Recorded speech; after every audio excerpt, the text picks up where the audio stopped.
ഇന്ത്യയിൽ പെട്ടെന്നുണ്ടായ എണ്ണ ക്ഷാമം നമ്മെ എല്ലാവരെയും ആശങ്കയിലാഴ്ത്തിയിരിക്കുകയാണ്. വിദേശ രാജ്യങ്ങളിലെ യുദ്ധം എങ്ങനെയാണ് നമ്മുടെ അടുക്കളയെ ബാധിക്കുന്നത് എന്ന് നോക്കാം. നിലവിൽ ഹോട്ടലുകൾക്കും റെസ്റ്റോറൻറ്റുകൾക്കും കൊമേഴ്ഷ്യൽ ഗ്യാസ് സിലിണ്ടറുകൾക്കും കടുത്ത ക്ഷാമമുണ്ട്. ഗാർഹിക സിലിണ്ടറുകൾക്ക് 25 ദിവസത്തെ ഇടവേള സർക്കാർ നിർബന്ധമാക്കിയിട്ടുണ്ട്. ഇന്ത്യ എത്രത്തോളം ഇറക്കുമതി ചെയ്യുന്നു? ഇന്ത്യയുടെ LPG ആവശ്യത്തിന്റെ ഏകദേശം 60% വിദേശത്തു നിന്നാണ് വരുന്നത്. ഇതുവരെ Qatar, UAE, Kuwait, Saudi Arabia എന്നിവരായിരുന്നു പ്രധാന വിതരണക്കാർ. ക്രൂഡ് ഓയിലിനായി റഷ്യയെയും ഇറാഖിനെയുമാണ് നമ്മൾ പ്രധാനമായി ആശ്രയിച്ചിരിക്കുന്നത്. പ്രതിസന്ധി മാറിക്കടക്കാൻ ഇന്ത്യ ഇപ്പോൾ കാനഡ, ഓസ്ട്രേലിയ, US നിന്ന് കൂടുതൽ ഗ്യാസ് എത്തിക്കാൻ കരാറുകൾ ഒപ്പിട്ടിട്ടുണ്ട്. പശ്ചിമേഷ്യയിൽ ഇസ്രായേലും ഇറാനും തമ്മിലുണ്ടായ യുദ്ധമാണ് പ്രധാന കാരണം. ലോകത്തെ ഊർജ വിതരണത്തിന്റെ പ്രധാന പാതയായ സ്ട്രെയ്റ്റ് ഓഫ് ഹോർമുസ് ഇറാൻ ഭാഗികമായി തടസ്സപ്പെടുത്തി. ഇന്ത്യയിലേക്കുള്ള ഗ്യാസ് കപ്പലുകൾ വരുന്നത് ഈ വഴിക്കാണ്.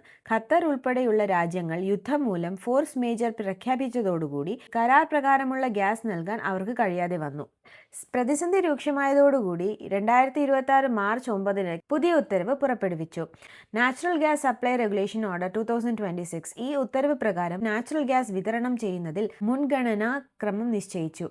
മുൻഗണന 1 വീടുകളിലെ പാചകവാതം, PNG, LPG, പൊതുഗതാഗതത്തിലുള്ള CNG. പെട്രോ കെമിക്കൽ ഫാക്ടറികൾക്കും വലിയ വ്യവസായ സ്ഥാപനങ്ങൾക്കുമുള്ള വിതരണം താൽക്കാലികമായി കുറച്ചു.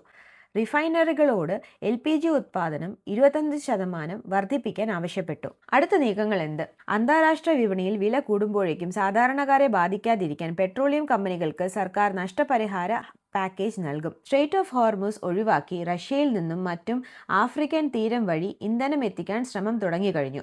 ഗ്യാസ് തീർന്നു പോകുമെന്ന പേടിയിൽ ആളുകൾ കൂടുതൽ ബുക്ക് ചെയ്യുന്നത് തടയാൻ കർശനമായ നിരീക്ഷണം ഏർപ്പെടുത്തിയിട്ടുണ്ട്. യുദ്ധം അവസാനിക്കുകയും കടൽപാത സുരക്ഷിതമാവുകയും ചെയ്താൽ മാത്രമേ പൂർണ്ണമായ പരിഹാരം ഉണ്ടാകൂ. എങ്കിലും ഇന്ത്യ മറ്റ് രാജ്യങ്ങളിൽ നിന്ന് ഗ്യാസ് എത്തിക്കുന്നതോടുകൂടി അടുത്ത 2-3 മാസത്തിനുള്ള വിതരണം സാധാരണ നിലയിലാകുമെന്ന് പ്രതീക്ഷിക്കുന്നു.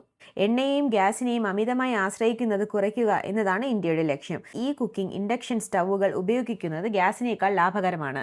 ഗ്രാമീണ മേഖലകളിൽ ബയോഗ്യാസ് പ്ലാന്റുകൾ വ്യാപിക്കുന്നു. വീടുകളിൽ സോളാർ പാനലുകൾ സ്ഥാപിച്ച് വൈദ്യുതി ലാഭിക്കുക.